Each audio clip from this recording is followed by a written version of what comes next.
Hello, traders. FX Pip Collector here. Today is Monday, February 26th, and this is my recap of the top videos of the day. And gold versus the dollar came in number 3 today, so I'm going to do a quick recap. If you'd like to see my full top-down analysis on gold, make sure to check out the gold video that I made this morning, linked at the end of this video over here. So gold didn't make that push up at the 38%, but instead it just continued to make lower highs, lower highs, lower highs.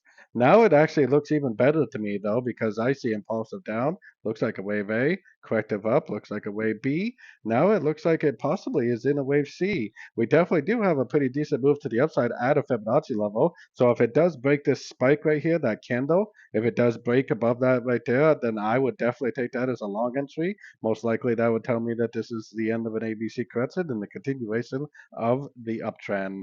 Like I always say, until the higher roadmap timeframes, like the 4-hour daily time frame and up, tell me that this is not in an uptrend, which it definitely has not done so yet.